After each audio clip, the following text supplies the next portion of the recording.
तो ब्रह्मा जी के पास जाते हैं। ब्रह्मा जी ने कहा भैया हम तो उसकी लीला को देख चुके, देखने में छोटा सा ग्वाला है, पर मैंने बछेरू और ग्वाल वाल सब चुराए गुफा में रख दिए और उसने उतने ही ग्वाल वाल बछेरू बना करके ब्रज का काम 1 वर्ष तक ज्यों का त्यों चलाया और पूरे वर्ष भर में किसी को आशंका भी नहीं हो पाई।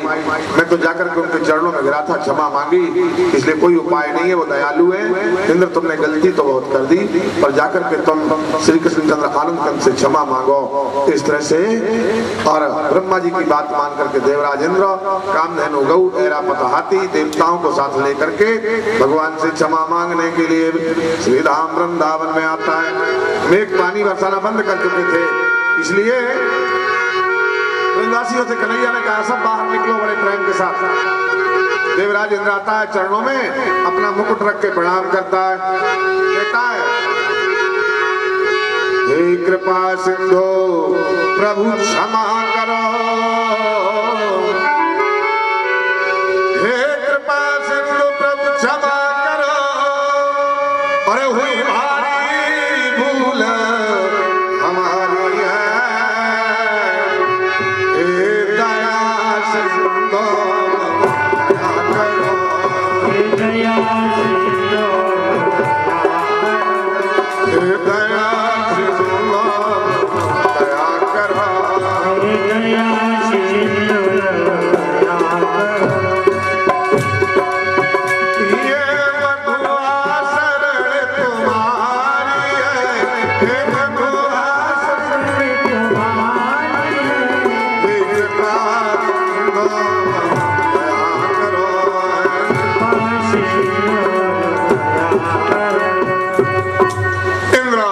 भगवान के चरणों में ऐसे दंडवत प्रणाम करके प्रार्थना करता है, प्रभु हमें क्षमा कर दो, बड़ी भूल हो गई।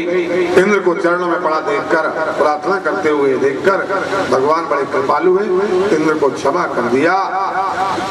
जैसे इंद्र को क्षमा किया, कामधेनुओं ने और सुंदर अपने दूध की धार श्री कृष्ण के ऊपर वर्षा करके अभिषेक किया और कहा इंद्र ने तो हमारे परिवार को गौओं को नष्ट करने का पूरा काम कर लिया, पर मेरे और गोपाल जी ने और मेरे वंश को बचाया, इसलिए श्री कृष्ण का तिलक करती है गौएं और अभिषेक करती हैं और कहती हैं आज से मैं इंद्र को नहीं मानूंगी, हम सब गौएं आज से हमारे इंद्र श्री कृष्ण हो गए।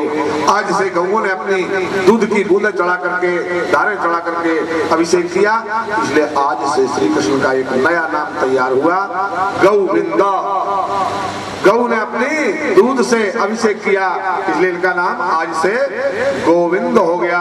बोलिए गोविंद भगवान की जय। इसी कारण हम सब लोग कीर्तन करते हैं, क्योंकि गौ का पालन किया कृष्ण ने और गौओं ने अभिषेक किया, तो हम सब लोग गाते हैं फिर बड़े प्रेम से कभी गोविंद मेरा है, गोपाल मेरा है, तेरा है गोविंद मेरा है, गोपाल मेरा है, गोपाल श्री माते बिहारी नंदलाल मेरा है, श्री माते बिहारी नंदलाल मेरा है, श्री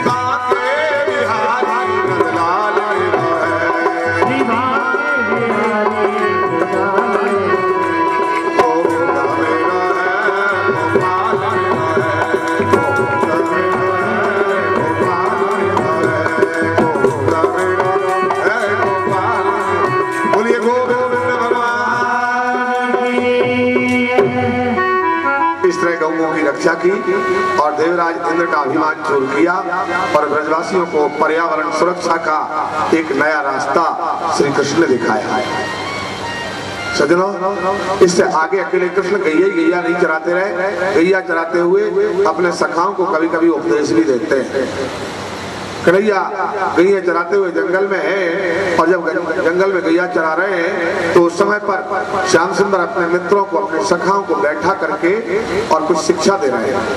कह रहे भैया देखो ये पानी बरस रहा है और पानी बरस रहा है, इतना पानी बरस रहा है, इतना पानी बरस रहा है, इतना पानी बरसने के बाद भी और इन पहाड़ों की चोटियों पर एक बूंद पानी नहीं है। इन पर कोई पक्षी भी अपनी प्यास नहीं बुझा सकता। भैया ऐसा क्यों है? ऐसा इसलिए है कि ये पहाड़ अकड़ कर खड़े हैं, अकड़ कर ये अकड़ कर खड़े हैं, इसलिए अकड़ने वालों के पास चाहे जितना भी आता चला जाए उनकी अकड़ सब बहा देती है। दुनिया के लोग जो अकड़ के रहते हैं उनके पास भी कितना ही चलाया है, बस देखने को आता है, हाथ खाली हो जाता है। पर ठहरता कहाँ है? ठहरता वहां है जहाँ गहराई होती है। ये पानी बरसा और बरस करके कहाँ रुका है? पहाड़ों पर नहीं रुका, क्यों? ये अकड़े हुए हैं। हाँ, जहाँ गहराई है, जहाँ झीलें हैं, वहाँ ये पानी बिना बुलाए जाके भरता है। इसी तरह जिस मनुष्य में सज्जनता होती है, जिस मनुष्य में सज्जनता होती है, गहराई होती है, वहाँ सुख और संपत्ति बिना बुलाए आकर के ठहरती है। तुलसीदास ने भी रामायण में लिखा, समिट समीटा जल भरही तालाब,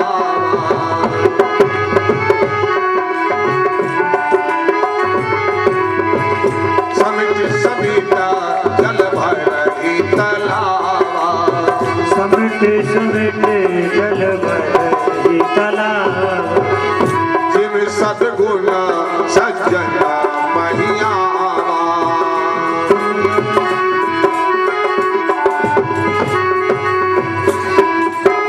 जैसे वर्षा का जल सिमट सिमट करके इकट्ठा हो करके जहाँ गहराई होती है वहाँ आकर के भर जाता है।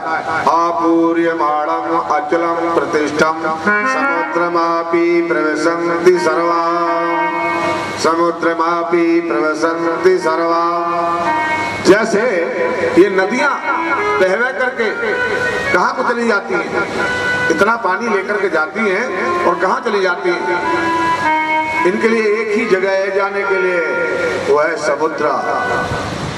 और समुद्र नदियों को बुलाता नहीं है कि तो हमारे पास आ, ये स्वयं जाती है। जैसे बिना बुलाई नदियां समुद्र में मिलने के लिए मजबूर हैं, इसी तरह संसार की सुख संपत्ति सज्जन के यहाँ पहुंचने के लिए मजबूर है। वो दुर्जनों के घर नहीं रह सकती। सुख और संपत्ति जहाँ सज्जनता होगी वहाँ बिना बुलाए स्वयं पहुंचती है। तिमी सुख संपत्ति बिना ही बुलाए, धर्मशीला पर जाए सिया राम जय राम सिया राम ये भी सुख संपत्ति नहीं बुलाए, धर्मशीला पर जाए सुभाए। राम सिया राम जय राम राजा, सिया राम सिया राम।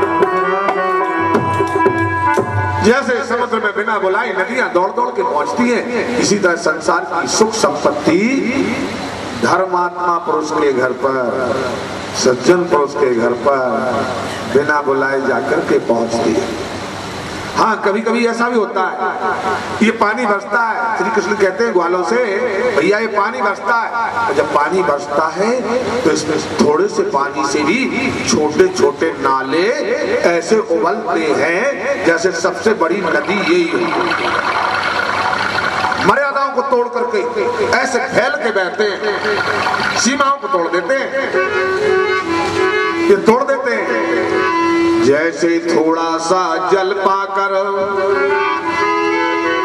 जैसे थोड़ा सा जल पाकर ये नाले उबलते जाते हैं। जैसे थोड़ा सा जल पाकर ये नाले उबलते जाते हैं, ऐसे ही थोड़ा सा धन पाकर ऐसे थोड़ा सा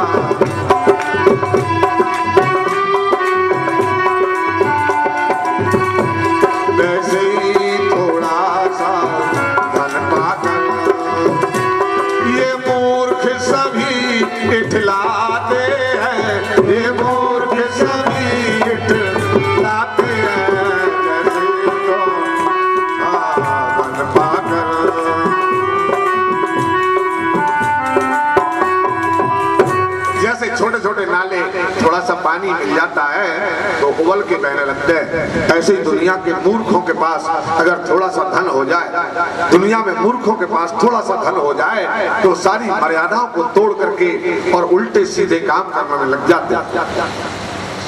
ग्वाल वालों को श्री कृष्ण शिक्षा देते हैं, भैया तुम विनम्र बनो, तुम गहरे बनो तो संसार के लोग और तुम्हारा आदर करेंगे और सुख संपत्ति तुम्हारे पास भरपूर होगी। इस पर श्री कृष्ण अपने सखाओं को शिक्षा भी देते हैं। केवल गैया ही गैया चराने का काम नहीं, श्री कृष्ण ने अपने सखाओं को भी शिक्षा दी है। श्री कृष्ण ने अपने नगर की और युवतियों को भी शिक्षा दी है। ये युवतियां नगर की इकट्ठी होकर के कार्तिक के महीने में और जाकर के यमुना जी में बिना वस्त्रों के नहाती थी। कन्हैया ने विचार किया ये परंपरा आगे चल के और इस समाज को निंदित बना देगी, इसलिए इनको तो डांटना भी है और समझाना भी है। अगर इनको डांटा नहीं जाए, समझाया नहीं जाए तो ये परंपरा बनाए रखेंगी पर आगे चल के लोग इस पूरे समाज को असभ्य कहेंगे। इसलिए कृष्ण ने जाकर के एक दिन ब्रह्म मुहूर्त में इन जल में नग्न स्नान करने वाली गोपिकाओं के वस्त्र उठा करके एक तरफ रख दिए। जब सवेरा सा होने लगा ये नहाने वाली और युवतियां जब यमुना के किनारे को आती हैं, वस्त्र नहीं दिखते हैं तो बड़ी दुखी होती हैं। उतने में श्याम सुंदर ने थोड़ी बांसुरी की झलक और थोड़ी सी आवाज सुनाई। बांसुरी की आवाज सुनते ही गोपियों को लगा यहाँ कृष्ण आ गए, कृष्ण आ गए। तब तो गोपियां समझ गई ये सारा काम कन्हैया का है। उन्होंने बहुत समझाया बुझाया, कृष्ण हमारे कपड़े दे दो, हमारे वस्त्र दे दो। कन्हैया ने कहा तुम लोग इसमें स्नान क्यों कर रही हो, इतने सवेरे स्नान करने आती क्यों? बोले देवी का पूजन करने के लिए। तो देवी का पूजन क्यों कर रही हो? बोले देवी को खुश करने के लिए, जो हमें वरदान दे दे। तो बोले एक देवी को खुश कर रही हो तुम, दूसरी देवी को नाराज कर रही हो।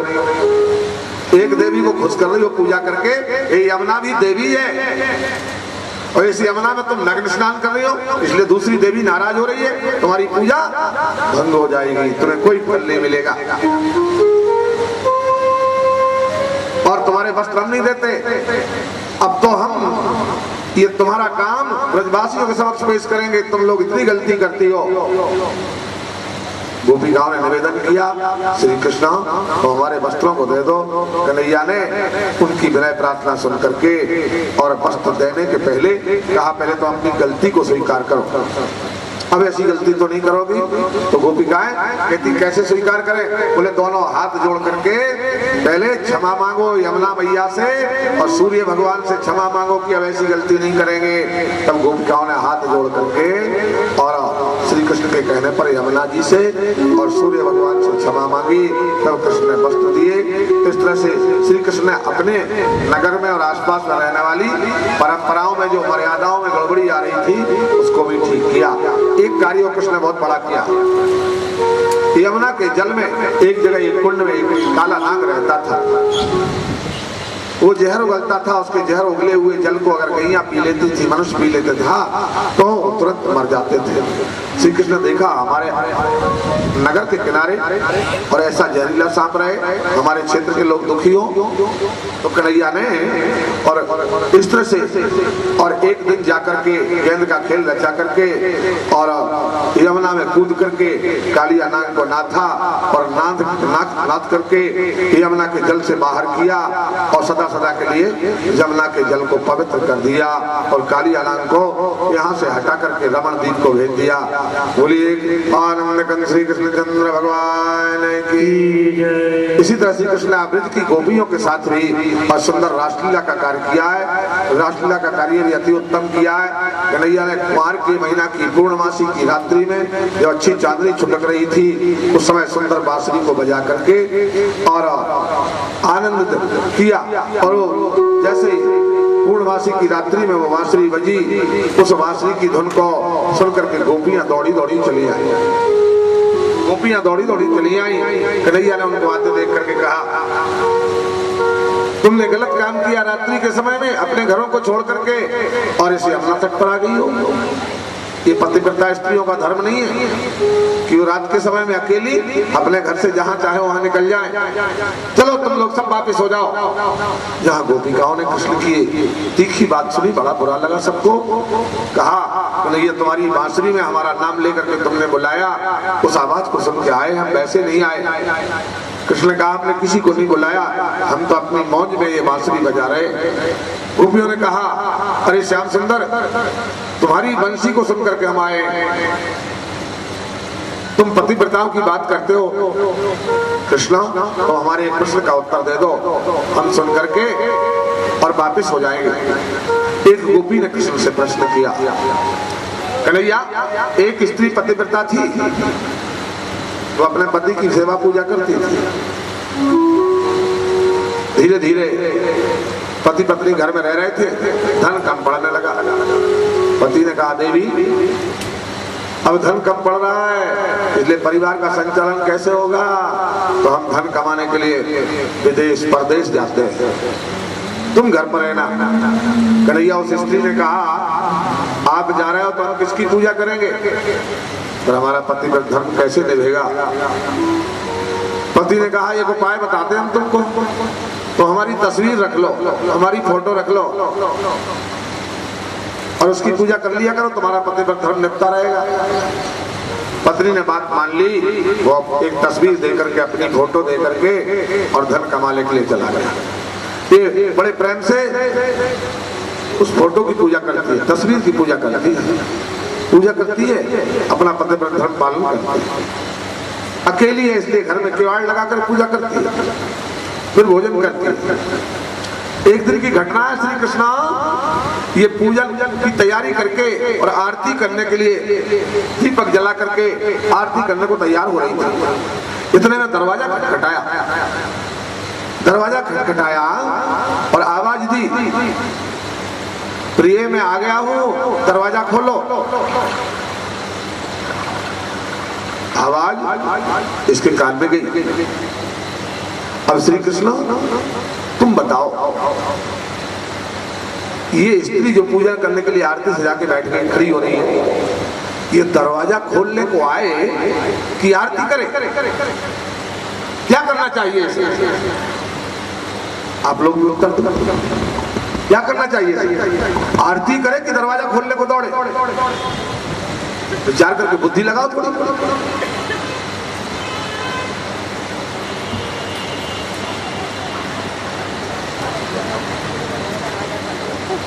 क्या करना चाहिए इसको? ये गोपियों ने कृष्ण से प्रश्न कर दिया, तो हमारे प्रश्न का उत्तर दो कृष्णा, हम सब वापस हो जाएंगे। कन्हैया कहते हैं गोपियों, अरे ये बात तो बिल्कुल सरल सी है, जिसकी पूजा कर रही है, जिसकी आरती कर रही है, वो तो तस्वीर है, वो तो फोटो है, अरे असली पति तो द्वार पर खड़ा है, इसलिए नकली की पूजा करने में लगे कि असली को दरवाजा खोले। अरे उसे दरवाजा खोलने को जाना चाहिए। ये जब तक महत्वपूर्ण था, ये फोटो तब तक महत्वपूर्ण थी जब तक असली सामने नहीं। फोटो कॉपी की कीमत तभी होती है जब कोई ओरिजिनल होता है, और ओरिजिनल जब सामने आ जाए तो फोटो कॉपी। हाँ, गोपियों ने कहा कन्हैया यही बात है, तब हम लोग वापस नहीं लौटेंगे। बोले क्यों? बोले तुमने हमें समझाया कि संसार की जितनी आत्माएं हैं वो आत्माएं मेरी अंश है, वो आत्मा कौन है? मेरे अंश है। मामेवांसो जीव लोके जीव भूत्वा सनातना मनः कष्टानि इंद्रियाणि प्रकृतिस्थानि आकर्षते। जितनी जीवात्माएं वो सब भगवान कहते हैं मेरे अंश है। तो इन सब आत्माओं का पति कौन है? इन आत्माओं का मुखिया कौन है? इन सारी आत्माओं का पिता परमात्मा है, इसलिए परमात्मा को जगत पिता कहा गया, और इसीलिए परमात्मा को जगत पति कहा गया। लक्ष्मीपति, श्रीपति, जगतपति। जो पतिव्रत धर्म की तुम बात कर रहे हो, जिन पतियों के शरीर को हम पति मान करके जीवन जी रहे हैं, उनमें अगर तुम्हारी शक्ति नहीं होती तुम्हारा अंश नहीं होता, आत्मा नहीं होती, एक क्षण को तुम्हारा अंश निकल जाए तो उन शरीरों की तरफ हम लोग देखेंगे नहीं। तुम जब तक उस शरीर में हो, तुम्हारा अंश मौजूद है, तभी तक हमारे पति पूजनीय वंदनीय है। और अब साक्षात परब्रह्म ओरिजिनल तुम आ गए हो, जो तुम जगत के पति हो, तो अब हम उन पतियों के पास बैठे रहे कि तुम्हारे दर्शन करने को आए। श्री कृष्ण निरुत्तर हो गए और गोपियों के प्रेम से प्रसन्न होकर के और उनको ब्रह्म रूप का दर्शन कराया, पर ब्रह्म रूप का दर्शन कराया। कैसे? हर एक गोपी को जो जैसी दौड़ी चली आई थी उसका श्रृंगार स्वयं बनाने के लिए लग गए। जितनी गोपियां थी कृष्ण ने उतने रूप धारण किए, उतने रूप धारण किए कृष्ण ने, और हर एक गोपी का श्रृंगार स्वयं श्री कृष्ण ने सजाया। जब कोई भगवान को समर्पित हो जाता है तो उसकी सारी बिगड़ी हालत को वो भगवान स्वयं सुधारते हैं। कोई समर्पित तो हो जाए उनको।